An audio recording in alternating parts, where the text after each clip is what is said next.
శ్రీమద్భాగవత గ్రంథానికి నమస్కారం. నిగమకల్పతరోర్గలితం ఫలం సుఖముఖాదమృతద్రవ సంయుతం పిబత భాగవతం రసమాలయం ముహురహో రసికా భువి భావుకాః. శ్రీసుఖ యోగీంద్రుల వారికి నమస్కారం. యం ప్రవ్రజంతమనుపేతమపేతకృత్యం ద్వైపాయనో విరహకాతర ఆజుహావ పుత్రేతి తన్మయతయా తరవోభినేదుః తం సర్వభూతహృదయం మునిమానతోస్మి. నరనారాయణులకు, చతుర్ముఖ బ్రహ్మకు, సరస్వతీదేవికి, వ్యాస మహర్షుల వారికి నమస్కారం. నారాయణం నమస్కృత్య నరం చైవ నరోత్తమం దేవీం సరస్వతీం వ్యాసం తతో జయం ఉదీరయేత్. శ్రీమద్భాగవతము 5వ స్కంధములో సూతమహాముని శౌనకాది మహర్షులందరికీ ప్రవచనం చేస్తూ ఈ రకంగా చెబుతూ ఉన్నాడు. ఓ మహర్షులారా, శ్రీసుఖ యోగీంద్రుల వారు పరీక్షిన్నరేంద్రుడికి శ్రీమద్భాగవతాన్ని ఉపదేశం చేస్తూ ఇలా చెబుతూ ఉన్నాడు. ఓ పరీక్షిన్నరేంద్ర, కేతుమాల వర్షములో ప్రజాపతి సంతానము శ్రీమన్నారాయణుడిని ప్రద్యుమ్నమూర్తిగా ఆరాధిస్తూ ఈ రకంగా ప్రార్థన చేస్తూ ఉంటారు.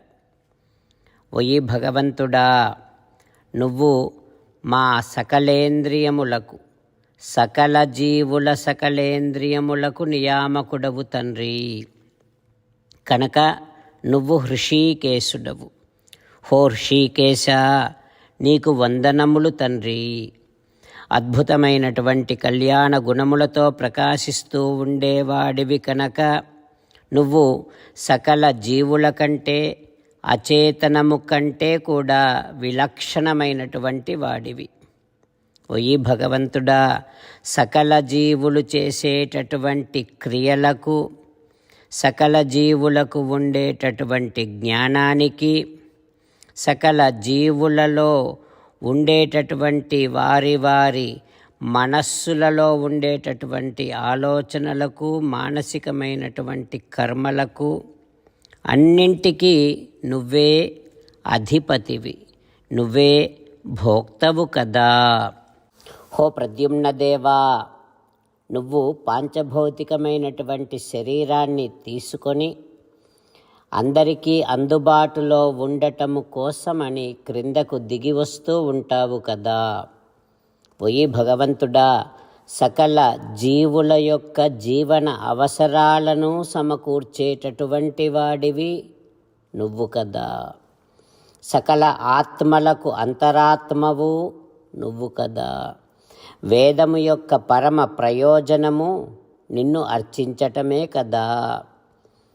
ఓయి భగవంతుడా, సకల జీవుల మనోబలానికి, శక్తికి, దేహ బలానికి, దేహశక్తికి అన్నింటికీ నువ్వే కారణము కదా.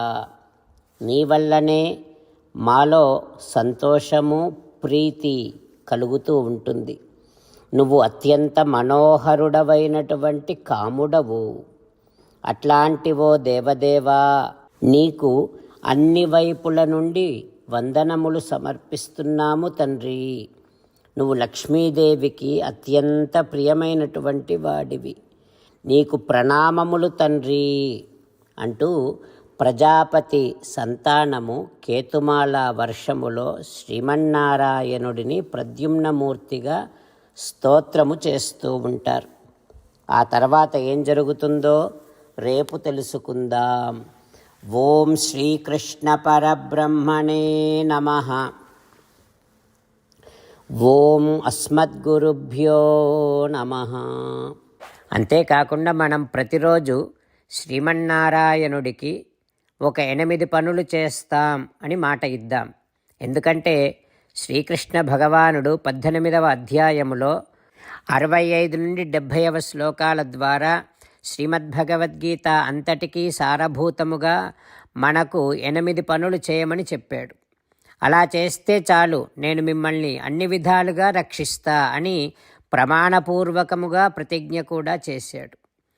అందుకని శ్రీమద్భగవద్గీతను అంతటినీ విన్న తర్వాత అర్జునుడు కూడా చివరకు కరిష్యే వచనం తవ, కృష్ణ నువ్వు చెప్పినట్టే చేస్తా అని అన్నాడు. కనుకనే భగవానుడు అర్జునుడికి అన్ని విధాల విజయాన్ని అందించాడు. మనం కూడా ప్రతిరోజు శ్రీమన్నారాయణుడికి ఆ రకంగానే మాట ఇద్దాం.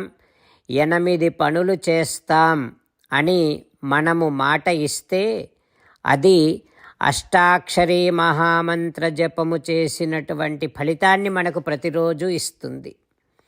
ఇట్లా మాట ఇవ్వటం కంటే గొప్ప పూజ, యజ్ఞము, తపస్సు మరొక్కటి లేనే లేదు. అందుకని నేను అంటూ ఉంటాను, మీరు మనస్సులో భావిస్తూ ఉండండి. ఈ రకంగా మనము మాట ఇస్తూ ఉంటే శ్రీకృష్ణ భగవానుడి ముఖారవిందములో కలిగేటటువంటి ఆనందాన్ని మనం ప్రతిరోజు దర్శిద్దాం, ఆస్వాదిద్దాం. జై శ్రీమన్నారాయణ. హో శ్రీమన్నారాయణ, నువ్వు చెయ్యమన్నట్టే నేను నిన్నే సంతతము ధ్యానము చేస్తూ ఉంటా. హో శ్రీమన్నారాయణ, నువ్వు చెప్పినట్టే నేను నీ భక్తుడిగానే ఉంటా. హో శ్రీమన్నారాయణ, నువ్వు చెయ్యమన్నట్టే నేను నా విధులను, కర్తవ్యాలను నీ సేవగా, నీ తృప్తి కోసమనే సక్రమంగా నిర్వర్తిస్తూ ఉంటా. హో శ్రీమన్నారాయణ, నువ్వు చెప్పినట్టే నేను నీవాడిని అనే మహావిశ్వాసముతో నీకే నమస్కరిస్తూ ఉంటా. హో శ్రీమన్నారాయణ, మామేకం శరణం వ్రజ, నన్ను ఒక్కడిని మాత్రమే శరణు వేడుకో అని నువ్వే అన్నావు కనుక నేను నిన్ను ఒక్కడిని మాత్రమే శరణు వేడుకుంటా. హో శ్రీమన్నారాయణ, మా శుచః, ఇక దుఃఖించకు అని నువ్వే నాకు భరోసా ఇస్తున్నావు కనుక నేను ఇక దుఃఖించను. హో శ్రీమన్నారాయణ, నువ్వు చెప్పినట్టే నువ్వు నా కోసమని అనుగ్రహించినటువంటి శ్రీమద్భగవద్గీతను ప్రతిరోజు కనీసము 1 శ్లోకాన్నైనా జ్ఞాపకం చేసుకుంటూ శ్రీమద్భగవద్గీతను అనుసంధానము చేస్తూ ఉంటా. హో శ్రీమన్నారాయణ, నువ్వు చెప్పినట్టే నువ్వందరి కోసమని చెప్పినటువంటి శ్రీమద్భగవద్గీతను తెలియని భక్తులందరికీ తెలియచేసే నా వంతు ప్రయత్నాన్ని నేను నిరంతరము కొనసాగిస్తూనే ఉంటా. హో శ్రీమన్నారాయణ, నేను నువ్వు చెప్పినట్టే చేస్తా, నీకు నచ్చినట్టే ప్రవర్తిస్తా, నీకోసమే పని చేస్తూ ఉంటా. కరిష్యే వచనం తవ. జై శ్రీమన్నారాయణ. భక్తులకు ప్రత్యేకమైనటువంటి విజ్ఞాపన. మీకు అన్ని విషయాలలో వెంటనే మంచి ఫలితాలు రావాలి అనంటే ప్రతిరోజు 1 నిమిషం వెచ్చించి నారాయణాస్త్రాన్ని చదవండి. ఇక మీకు తిరిగే ఉండదు. నారాయణాస్త్రాన్ని పొందడానికి మీరేం చేయాలంటే నారాయణాస్త్రం అనే వెబ్సైట్కి వెళ్ళి మీ పేరు, మీ ఈమెయిల్ ఇస్తే మీ ఈమెయిల్కి నారాయణాస్త్రం PDF వస్తుంది. అందులో ఒక రామాయణ శ్లోకం, ఒక గీతా శ్లోకం, ఒక విష్ణునామం ఉంటాయి. ఆ 3ంటిని కలిపి నారాయణాస్త్రం అంటాం. ప్రతి ఒక్కరికి వేరువేరు శ్లోకాలను ఇస్తున్నాం. ఆ రకంగా ఎవరి శ్లోకాన్ని వారు ప్రతిరోజు తప్పనిసరిగా చదవటం వలన ప్రతిరోజు ప్రతి 24,000 భక్తులతో ఒకసారి సంపూర్ణ రామాయణ పారాయణ, 33 సార్లు శ్రీమద్భగవద్గీత పారాయణ, 24 సార్లు శ్రీ విష్ణు సహస్రనామ స్తోత్ర పారాయణ జరుగుతుంది. ప్రతి ఒక్కరికి అంతటి విశేష ఫలితము ప్రతిరోజు లభిస్తుంది. అందుకని మీరు, మీ కుటుంబ సభ్యులు అందరూ ఒక్కొక్కరు ఒక్కొక్క నారాయణాస్త్రాన్ని వెంటనే పొందండి. జై శ్రీమన్నారాయణ.